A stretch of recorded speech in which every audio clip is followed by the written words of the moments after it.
Hey, and welcome to the Headliner Podcast. We're dedicated to helping podcasters promote themselves and increase their listenership through social videos for their podcast. On this week's episode, we're going to be looking into the concept of paid promotion when it comes to promoting your podcast. It's an idea that's probably crossed every podcaster's mind at one point or another. What if I paid for an ad on social media to get my show in front of some new listeners? Well, today we're going to find out where you might want to do that, what you can do to get the most out of paying to promote your show, and if paid promotion is the best way to invest in a podcast. But first, let's talk about Headliner itself. If you're a podcaster that's looking for a quick and easy way to share clips from your show on social media, then we've got the tool for you. Our site, headliner.app, allows you to quickly upload some audio, pick a moment from your file, and add some art in a waveform to it in order to export a video that could be shared on Twitter, Instagram, or Facebook. On top of that, you can even add an automatically generated transcript to your clip, which can significantly boost the reach of that video. If you think you're ready to start promoting your podcast with video, you could sign up for a free Headliner account at headliner.app. So let's dive into things. When it comes to paid ad platforms, there are 3 places you can promote your podcast that we'll be looking into today. These platforms are social media, actual podcast apps, and through Google AdWords. Each of these platforms have their own strengths and weaknesses that could benefit different shows in different ways. For example, using paid ads on Twitter or Instagram has the potential to reach a wide variety of people, and through the settings available to you while you're setting up your ad, you'll be able to somewhat specify the audience that'll see it. But you won't necessarily be able to filter your ad's audience to be sure that they'll be interested in podcasts to begin with, which can affect conversions into listeners. Instead of simply trying to convince someone to check out your show, you'll have to sell them on the idea of podcasts as a form of content, and then sell them on listening to your show. Another factor that could impact how effective your ad is at pulling in new listeners is whether or not the social media app you choose to promote on fits your show itself. For example, if you have a podcast that's tailored towards business and entrepreneurship, you may find that posts fare a bit better on LinkedIn than they would on Instagram. That's not to say that Instagram is worse than LinkedIn, though. It just means that your show's audience is a bit more prominent or active on a different platform. When it comes to promoting on social media, trial and error may be necessary to find out which app will give you the best return on investment for your ad. Alternatively, you could try promoting your podcast directly to podcast listeners on a podcasting platform that allows for paid advertising. By promoting on a site like Listen Notes or on a podcast app like Overcast, you'll be showing your show to a guaranteed audience of podcast listeners. This solves the problem mentioned earlier of advertising to people who may not be interested in podcasting itself. And because you're promoting on apps tailored to podcasting specifically, you'll also be able to specify the genre of your podcast, which will help you with targeting a new audience. As for drawbacks to promoting through podcast apps and sites directly, you'll be somewhat limited in who you're promoting to due to being locked onto that specific app. Promoting on something like Overcast is great and could lead to a lot of exposure and growth for your show, but you'd only be growing your audience on that app. While this isn't a reason to avoid promoting your show in this way, it is worth noting that you won't be promoting your content on larger podcast apps like Apple Podcasts or Spotify, which would mean you aren't raising your exposure on either of those apps and improving your chances of charting or being featured on those platforms. And that brings us to the third platform you could pay to promote your podcast on: Google.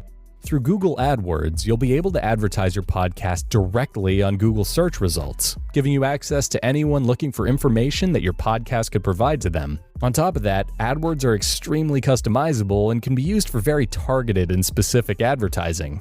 One of the biggest draws to Google AdWords is the fact that, unlike a post on social media, your ad won't be viewed as something that's intrusive to what the potential listener was doing before they saw your post. Because this ad is appearing directly on Google, you'll be positioning yourself to someone that was looking for a site related to your podcast. Once you've chosen the place that you'd like to run your paid promotion, the next decision you'll have to make is how you'd like to present your ad and how you can make sure to get the most out of it. Before we even get into the ad itself, the first thing you can do to optimize things is decide where you'd want to send a potential listener. In order to get the highest reach, you're going to want to send people seeing your ad over to a site that has listening options for users coming in from an iPhone, Android, or a computer. This helps ensure that everyone interested in listening to your show can do so in the easiest, most convenient way possible. As for how you can do this, there are several ways to do it, and they each have their own strengths and weaknesses. The first way is to create a custom landing page for your site and to make sure it has exit links for a number of podcast players. This would allow someone to visit your site, maybe read a little more about your podcast, and then head over to one of the provided podcast players that you've provided a link to. Which brings me to the drawback of doing things this way. If that listener wanted to listen to your show on an app that you didn't provide a link to, they'll either need to use one of the links you did provide or remember to manually search for your show on an app of their choice. Alternatively, you could use a site like pod.link, which aggregates all of the places your podcast is available and allows listeners to share the podcast on social media, create a clip for it using Headliner, or even just listen to the podcast itself from that site. Given the fact that pod.link can accomplish a lot of the same things that a landing page can, it's a great option for people looking for a quick link to use to promote their show without building a site themselves. The only drawback here is because it was automatically generated, you can't edit it to include additional info about your show in the same way that you could through a landing page. And finally, if you're marketing your podcast on a platform that supports it, like Facebook for example, you could actually direct people to different sites based on the type of device they're using. This means that you could effectively funnel potential iPhone users to Apple Podcasts while making sure that Android users get sent over to Google Podcasts. And then there's the post itself. The best thing that you can do for your ad is to keep things as short and sweet as possible. You want to be able to hook your listener with something engaging and give them a sense of the value that they might get from listening to your podcast. You can either do this with a well-designed image, or if you really want to go the extra mile, through a video. And what better way to do this than with a Headliner video? You can attach a video to your paid post that could be a clip with a high-profile guest, a custom-recorded trailer for your podcast, or it could be as simple as a video of you pitching your podcast that has been transcribed on our video transcript wizard. The main idea here is to be as creative as possible so that your post will stand out and engage as many people as possible. And adding transcription could be a huge part of engaging that audience because it allows people to have the sound off on their phone and to still follow along to your ad and potentially turn into a listener. So with all of this in mind, it's time to answer the question of whether or not paid promotion really works for a podcast.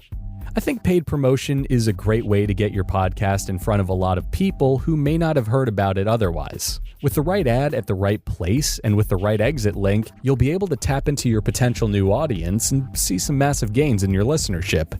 And the easier you make it for people to find your show from an ad, as well as the clearer and more legible you make that ad, the better it'll perform. But paid promotions aren't the only way to promote a podcast, nor is it a one-size-fits-all solution. While it can definitely help get your show out there, you're still going to have to rely on podcasting's old standbys for promoting your audio. Networking with other podcasters, maintaining a healthy and content-rich social media presence, and continually tailoring your content to be as relevant as it could possibly be.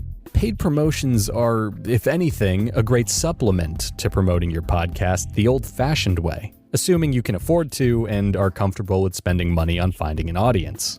Personally, I think podcasts that are just starting out would be better suited investing in a couple of decent microphones, a pop filter, or some soundproofing. Alternatively, newer podcasters could invest in something like Headliner's Pro tier or a more powerful audio editor to help on the promotion and production side. Ultimately, whatever helps make your show better is going to help improve the performance of your show, so paying to promote your show should be viewed as more of a cherry on top of things as opposed to the entirety of your strategy. And with that said, that brings us to the end of this week's Headliner podcast. If you're curious at all for more ways to help improve your podcast, we've been sure to include links to all of our sources used on this week's episode in our show notes, as well as in this episode's supplementary blog post, which can be read at headliner.app/blog. And if you're curious to learn more about Headliner itself or what's going on in the world of Headliner and Audiograms, you could do so by signing up for our weekly newsletter. You could sign up for that at headliner.app/newsletter. I hope you guys got some value out of this episode of the Headliner podcast, and I hope you have a great day.